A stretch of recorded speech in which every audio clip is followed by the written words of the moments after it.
नमस्ते, मेरा नाम डॉक्टर जितेंद्र शर्मा है और मैं एक स्वास्थ्य सेवा का वैज्ञानिक हूँ। स्वास्थ्य नीति को निर्धारित करने वाले और स्वास्थ्य सेवाओं को प्रदान करने वालों के हाथों में प्रामाणिकता के उपलब्धि पे स्वास्थ्य जानकारियों का होना आवश्यक है।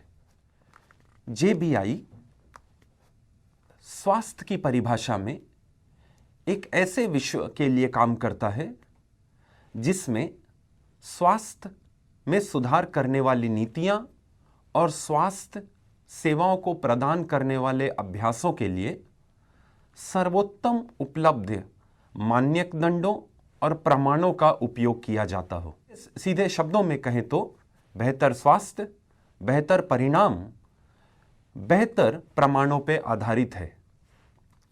जेबीआई उन मानदंडों और प्रमाणों, वैज्ञानिक प्रमाणों के आधार पर स्वास्थ्य नीतियों को बनाने में सहयोग करता है जो स्वास्थ्य की देखभाल करने वाली प्रणालियों को बेहतर बनाए। इस बात को मद्देनजर रख के, जैसे कि व्यवहारिकता, वो प्रणालियां कितनी उपयुक्त हैं, वो कितनी सार्थक हैं और वो कितनी प्रभावशील है, जिससे कि सर्वोत्तम मान्यों पर सर्वोत्तम स्वास्थ्य रोगियों को दिया जा सके, सेवा प्रदान करने वालों को उन नीतियों की जानकारी दी जा सके और इस आधार पे रोगियों को और स्वास्थ्य सेवा प्रदान करने वाले दोनों समुदायों को सर्वोत्तम जानकारी के आधार पर उन मानदंडों को पालन करने का हौसला और ज्ञान दिया जा सके, जिससे उनकी कुशलता में वृद्धि हो और रोगियों के स्वास्थ्य में उपलब्धि हो। स्वास्थ्य सेवा नीति पर निर्णय लेते समय स्वास्थ्य सेवा देने वाले इस बात की चिंता करते हैं कि क्या उनका दृष्टिकोण व्यवहारिक है, उचित है, सार्थक है और प्रभावी है। इन चार चीज़ों को जेबीआई ने फेम कहा है। फेम जो व्यवहार, उचित, सार्थक और प्रभाव को जोड़ता है। एफ का मतलब है फीजिबल, यानी व्यवहारिकता। कोई भी स्वास्थ्य की गतिविधि, स्वास्थ्य का हस्तक्षेप क्या व्यवहारिक है, और व्यवहारिक स्वास्थ्य या शारीरिक दृष्टिकोण से, सांस्कृतिक या सामाजिक दृष्टिकोण से, या फिर वित्तीय यानी कि फाइनेंशियल दृष्टिकोण से जोड़कर देखना होता है। इसीलिए इन तीन चीज़ों के जरिए किसी भी स्वास्थ्य सेवा को हम उपयुक्त कहते हैं। जेबीआई पैमाने का दूसरा मानदंड ए यानी कि एप्रोप्रिएट, यानी कि उपयुक्तता। क्या कोई भी स्वास्थ्य सेवा उपयुक्त है? इसको जिस संदर्भ में स्वास्थ्य सेवा दी जा रही है उस नज़रिए से देखते हैं। क्या वो बच्चों में है, बड़ों में है, वृद्धों में है, और संदर्भ को जोड़कर देखना उसकी उपयुक्तता कही जाती है। एम जेबीआई मानदंड का तीसरा पैमाना। एम का अर्थात मीनिंगफुलनेस, उसकी सार्थकता। और सार्थकता किसी भी स्वास्थ्य सेवा की उसकी पूरी गतिविधियों को और परिणाम को जोड़ने से मिलती है। क्या स्वास्थ्य सेवा सार्थक है रोगियों के लिए, उनके अनुभवों के लिए, उनके मूल्यों और विचारों के लिए, उनके विश्वासों और संदर्भों के लिए? उस सार्थकता को हम मीनिंगफुलनेस यानी कि जेबीआई मानदंड का तीसरा पैमाना मानते हैं। जेबीआई मानदंड का चौथा पैमाना इफेक्टिवनेस यानी कि प्रभावशीलता। प्रभावशीलता वह सीमा है जिसमें किसी भी स्वास्थ्य सेवा का प्रभाव देखा जाता हो। क्या स्वास्थ्य सेवा स्वास्थ्य के नतीजे को प्रभावित करती है, और करती है तो किस हद तक करती है? इस प्रभावशीलता को ई माना जाता है जेबीआई के पैमाने पर। जेबीआई के इस पैमाने को 2005 में बनाया गया और 2016 में उसको बढ़ाकर विकसित किया गया। जेबीआई के इस पैमाने का निशान चिन्ह दो अंतरों में है, जिसके बीच एक गति है। अंदर का अंतरा जेबीआई के ज्ञान स्वरूप को दर्शाता है और बाहर का अंतरा उसके अमूल्यांकन को दर्शाता है, और इस अमूल्यांकन को और ज्ञान को जोड़ती है धारा। ये जेबीआई का मान्यक है।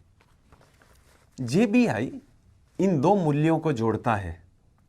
आंतरिक मूल्य है ज्ञान, ज्ञान जो कि स्वास्थ्य सेवाओं को प्रदान करने के लिए जरूरी है, और बाहरी मूल्य जो स्वास्थ्य सेवाओं को देने के लिए निर्णायक है। निर्णय स्वास्थ्य सेवाओं के लिए ज्ञान पे आधारित है, इसलिए आंतरिक मूल्य और बाहरी मूल्य जुड़े हुए हैं, और जेबीआई ज्ञान स्वरूपी आंतरिक मूल्य को स्वास्थ्य निर्णय लेने के लिए बाहरी मूल्य के साथ जोड़ता है। जेबीआई का मानना है कि प्रामाणिकताओं के आधार पर स्वास्थ्य सेवाओं को प्रदान करना स्वास्थ्य संसाधनों की और स्वास्थ्य इंस्टीट्यूशंस की प्राथमिकता होनी चाहिए।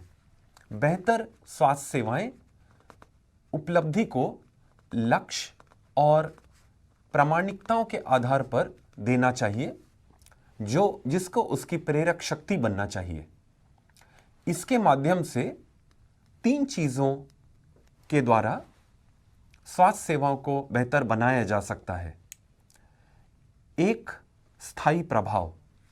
अक्सर हमारी स्वास्थ्य सेवाएं बदलती हैं और संसाधनों के मुद्दे और स्वास्थ्य सेवाओं के बदलने के कारण हमारे निर्णय अस्थायी हो जाते हैं। सही मायने में अगर हम ज्ञान को और प्रमाणों को आधार बनाकर अपने स्वास्थ्य सेवाओं की उपलब्धि करें तो ये सकारात्मक रूप से स्थायी होंगी। दूसरा, दूसरों के साथ जुड़ाव और सहयोग। स्वास्थ्य सेवा प्रदान करते समय हमें अपने महत्वपूर्ण मुद्दों के सकारात्मक और सफलतापूर्ण संबोधन के लिए दूसरे संसाधनों के साथ जुड़ाव और साथ काम करना जरूरी होता है। ज्ञान को निर्णय का हिस्सा बनाने की जरूरत।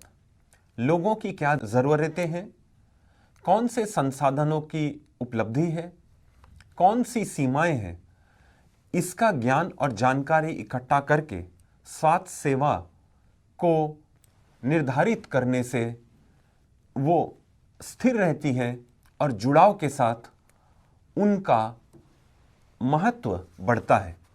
जेबीआई का मॉडल तीन अच्छे प्रस्तावों पे निर्धारित है। पहला, प्रमाण। किसी भी स्वास्थ्य सेवा से जुड़े हर संसाधन का प्रमाण। दूसरा, अनुभव।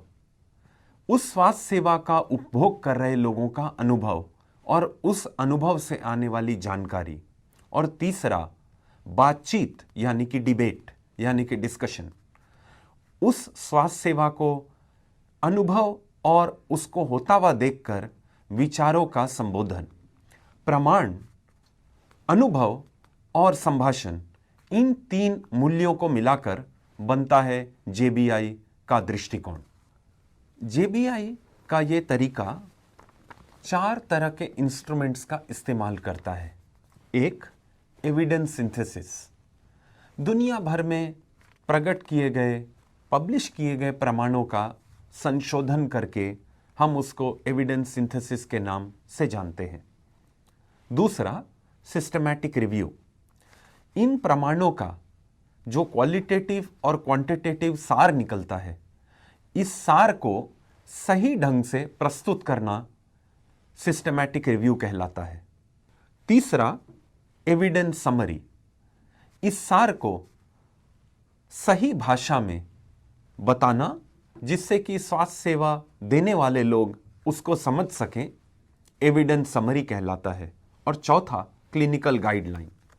यही समरी जब हम एक निर्धारित तौर पर पुख्ता कर देते हैं तो हम उसको क्लिनिकल गाइडलाइन कहते हैं। तो हमारा जरिया शुरू होता है एविडेंस सिंथेसिस से लेकर सिस्टमैटिक रिव्यू तक, सिस्टमैटिक रिव्यू से एविडेंस समरी तक, और एविडेंस समरी से क्लिनिकल गाइडलाइन डेवलपमेंट तक। प्रमाणों के मूल्यों पे स्वास्थ्य सेवा की निधि को बनाने के इस तरीके को 3 जरियों के माध्यम से हम लोगों तक पहुंचा सकते हैं। पहला, सिंपल डिसेमिनेशन, समाज में इन बातों को, इन मूल्यों को फैलाना, निर्णयों के इस आधार को दूसरों तक पहुंचाना, जिसको हम इंग्लिश में डिसेमिनेशन कहते हैं। दूसरा, क्लिनिकल डिसीजन में इस एविडेंस को डालना, इन प्रमाणों को डालना। इससे स्वास्थ्य सेवा देते समय जिन क्लिनिकल गाइडलाइंस को बनाया जाता है उसमें समृद्धि होती है और ये प्रमाण उन नीतियों में अंदर चले जाते हैं, उनमें समा जाते हैं, जिससे क्लिनिकल गाइडलाइन सुधरती है। और तीसरा, इसके बारे में लोगों को पढ़ाना, एजुकेशन, और स्वास्थ्य एजुकेशन में, हेल्थ एजुकेशन में इन मापदंडों को डालना। तो social dissemination, clinical guideline development और एजुकेशन, इन 3 जरिए इन ज्ञान स्वरूपी मानक दंडों को हम दूसरों तक पहुंचा सकते हैं। एविडेंस बेस्ड हेल्थ केयर यानी कि प्रमाणों के आधार पर बनाई गई स्वास्थ्य नीतियों को 3 जरिए हम अपने संदर्भ में जोड़ सकते हैं। पहला, संदर्भ की परिभाषा देख के, उसका कॉन्टेक्स्ट देख के, जिससे कि इन स्वास्थ्य नीतियों को समाज में सोखने की हौसला बढ़े। दूसरा, सहयोग, जिससे कि हम दूसरे लोग जो इन नीतियों को अपने स्वास्थ्य सेवा में अंतर करना चाहते हैं उनको सहयोग प्रदान करें। और तीसरा, स्वास्थ्य सेवा नीति को बढ़ाकर हम उसका मूल्यांकन करें। उस मूल्यांकन से हम इसको फिर से प्रमाणित करें कि जो सुधार लाया गया था उसका परिणाम क्या है।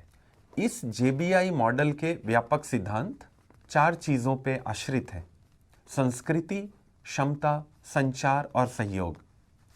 इस तरह प्रमाण के आधार पर बनी हुई स्वास्थ्य सेवा नीतियों की प्रक्रिया हितकारक हो सकती है, उनमें ज्ञान का स्थानीयकरण हो सकता है, ज्ञान के आवश्यकताओं के प्रति जवाबदेही बढ़ सकती है और इससे स्वास्थ्य नीति की स्थिरता भी बढ़ सकती है।